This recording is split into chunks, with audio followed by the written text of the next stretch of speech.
সবকিছু ঠিকঠাক থাকলে 2026 সালের ফেব্রুয়ারিতে ত্রয়োদশ জাতীয় সংসদ নির্বাচনকে ঘিরে অন্তর্বর্তীকালীন সরকার সব রকমের প্রস্তুতি শুরু করেছে। পিছিয়ে নেই রাজনৈতিক দলগুলো। ইতিমধ্যেই প্রার্থিতা নিয়ে তাদের মধ্যে তোড়জোড় শুরু হয়ে গেছে। তবে প্রার্থিতা ঘোষণায় এগিয়ে রয়েছে জামাতে ইসলামী। দলটি ইতিমধ্যেই 16টি আসনে একজন করে প্রার্থীর নাম ঘোষণা দিয়েছে। প্রার্থীরা যাচ্ছেন জনগণের দ্বারে দ্বারে। মাঠে প্রস্তুতির কাজ শুরু করে দিয়েছেন তারা। অন্যদিকে বৃহৎ রাজনৈতিক দল বিএনপির লেজে গবরে অবস্থা।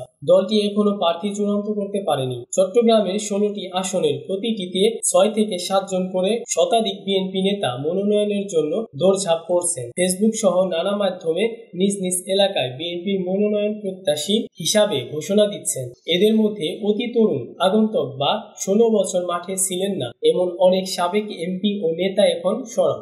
এটি করতে গিয়ে কেউ কেউ হাসির খোরাক হয়ে উঠছেন। ভিআইপি প্রার্থীদের আসনেও মনোনয়ন চাওয়ার দুঃসাহস দেখাচ্ছেন দলের ওয়ার্ড বা থানা পর্যায়ের নেতারাও।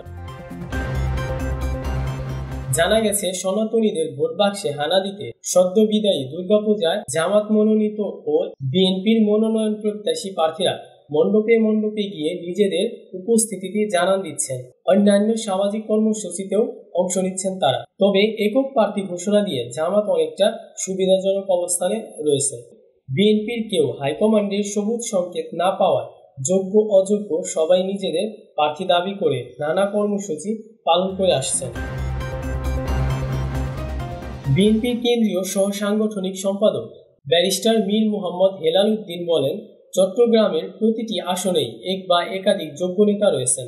অক্টোবরের মাঝামাঝি বা শেষের দিকে প্রতিটি সংসদীয় আসনে বিএনপির প্রার্থীদের সবুজ সংকেত দেবেন দলের ভারপ্রাপ্ত চেয়ারম্যান। তিনি বলেন, জামাত একক প্রার্থী দিয়ে আগে ভাগে প্রচার শুরু করলেও এতে বিএনপির ভোটে কোনো রকম প্রভাব পড়বে না।